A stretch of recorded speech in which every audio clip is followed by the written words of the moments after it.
আসসালামু আলাইকুম রহমতুল্লাহ। আপনি কি জানেন আপনার একটা ভুল সিদ্ধান্তর কারণে আপনি না জেনে না বুঝে যদি একটা কাজ করে ফেলেন তাহলে সৌদি আরব কেরিয়ারে আপনার সৌদি আরবে থাকা লাইফে আপনি ভয়ঙ্কর লেভেলের বিপদে পড়বেন। প্রবাসীদের সাথে কিন্তু প্রতিনিয়ত কিন্তু স্ক্যাম হয়ে থাকে, প্রতারণা হয়ে থাকে।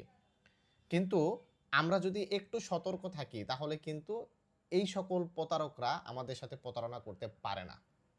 বিশেষ করে বর্তমানে আমরা দেখতে পাচ্ছি যারা নতুন সৌদি আরবে প্রবেশ করতেছে এদের সাথে নতুন সিম কার্ড নিয়ে কিন্তু ভয়ঙ্কর লেভেলের প্রতারণা চলতেছে। আর একবার আপনি যদি এই প্রতারণার ফাঁদে পা দিয়ে ফেলেন তাহলে এখান থেকে উদ্ধার হওয়ার জন্য হয়তোবা আপনি ৪ বছর ৫ বছর সৌদি আরবে যা ইনকাম করবেন সব সৌদি আরবে রেখেই আপনাকে চলে যেতে হবে। তাই দয়া করে এই বিষয়ে আপনাদেরকে জানতে হবে, বুঝতে হবে, সতর্ক থাকতে হবে। আর এটা জানার জন্য আজকের ভিডিওটা যদি আপনি দেখেন, তাহলে এই যে সিম কার্ড নিয়ে প্রতারণা হচ্ছে, এটা আর আপনার সাথে কেউ করতে পারবে না। আপনাকে অবশ্যই সচেতন হতে হবে, সতর্ক থাকতে হবে। তাই ভিডিওটি সম্পূর্ণ দেখার জন্য অনুরোধ করতেছি। তো আমি আছি আপনাদের সঙ্গে মোহাম্মদ তৌফিক আলী। তৌফিক আলী ট্রাভেলসের পক্ষ থেকে সকলকে জানাচ্ছি আন্তরিক শুভেচ্ছা ও অভিনন্দন।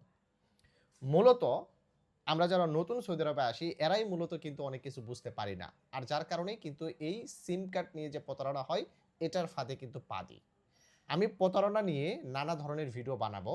এট ফার্স্ট আমি এই সিম কার্ড দিয়ে শুরু করতেছি। কারণ হচ্ছে আমরা নতুন আসার পর এট লিস্ট আমরা এই সিম কার্ডটা আমরা কিন্তু তুলি। সিম নেই, নতুন একটা সিম। ফ্রেন্ডলি সিম হতে পারে, ভার্জিন হতে পারে, রেড বুল হতে পারে, আপনার এসটিসি হতে পারে। যেকোনো একটা সিম আমরা এট ফার্স্ট নতুন আসার পরেই কিন্তু সংগ্রহ করি আমাদের নিজের নামে। আর এখান থেকেই কিন্তু প্রতারণার মূল সূত্রটা শুরু হয়। আমরা ভুল করি কি, রাস্তার পাশে কোনো একটা সৌদি বা কোনো একজন বাংলাদেশীর সাথে ডাকতেছে যে অফার, অফার, অফার, অফার, হ্যাঁ? ফ্রি সিম, ফ্রি সিম অথবা একদম কম দামে আপনাকে অফার দিচ্ছে, মিনিট দিচ্ছে এরকম ডাকবে। আপনি সেখান থেকে যদি সিম সংগ্রহ করেন, আমি বলতেছি না সবাই খারাপ। কিন্তু বেশিরভাগ ক্ষেত্রে এই ঘটনাগুলো ঘটতেছে। আপনি যদি সেখান থেকে সিম সংগ্রহ করেন, হয়তোবা আপনার একটা ফিঙ্গারপ্রিন্ট হচ্ছে না, আরেকবার নিল, দ্বিতীয়বার নিল বা তৃতীয়বার নিল।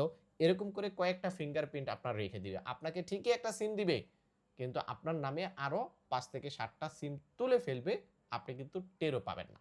কারণ এই বিষয় সম্পর্কে আপনি জানেন না, বোঝেন না। যার কারণে কিন্তু আপনি এই বিপদের সম্মুখীন হতে পারেন।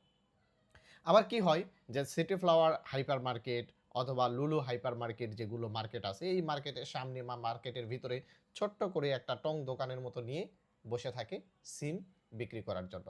বিশেষ করে দেখবেন একটা সৌদি থাকবে, পাশাপাশি একটা বাংলাদেশি থাকবে। তারা কি করবে, বাংলাদেশিদেরকে বলবে তোমরা বাংলাদেশিদেরকে অফার অফার দিয়ে ডাকো।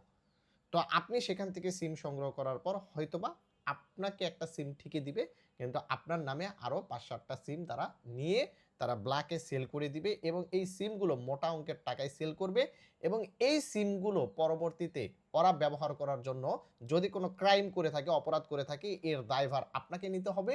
আবার এই সিমগুলো এমন হতে পারে ফতুয়ার সিম, মানে ইন্টারনেট সিম।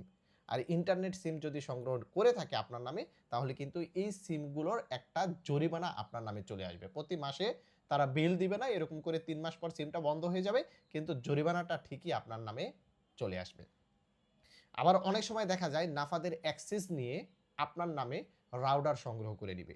নাফাত এমন একটা জিনিস, আপনার মোবাইলে একটা এসএমএস বা ওটিপি আসলে এই ওটিপিটা যদি আপনি কাউকে দেন, যেমনটা প্রতারণা করতে পারবে ঠিক সেইরকম নাফাদের অ্যাক্সেস বা নাফাদে মাত্র একটা ক্লিক করার ফলে আপনার নামে রাউটার নিতে পারবে তারা এবং এই রাউটার ব্ল্যাকে সেল করে দিবে। পরবর্তীতে এই রাউটারের যে বিলগুলো আসবে, ইন্টারনেট বিল, এই বিলগুলো কিন্তু আপনার নামে চলে আসবে।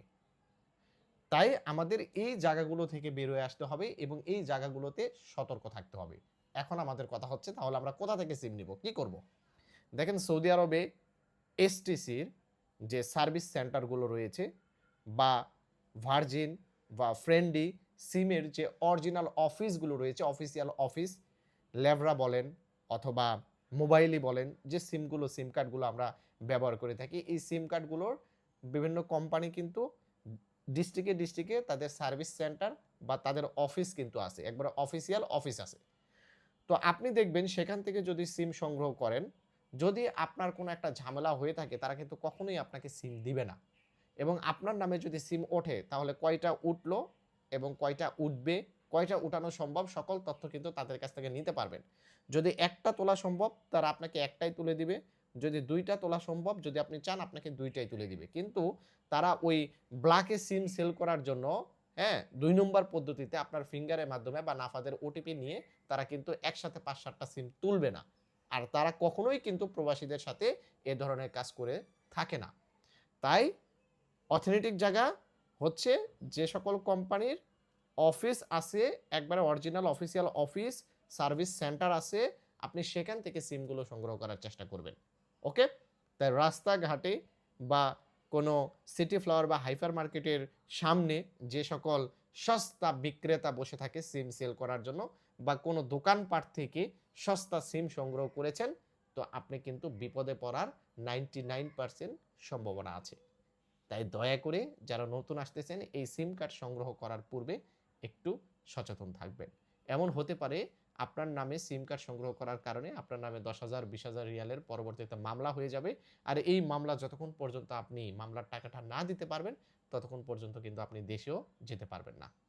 তাই ভিডিওটিকে শেয়ার করে দিয়ে ছড়িয়ে দিবেন যেন সাধারণ প্রবাসী ভাইয়েরা উপকৃত হতে পারে এবং সাধারণ প্রবাসী ভাইয়েরা সচেতন হতে পারে।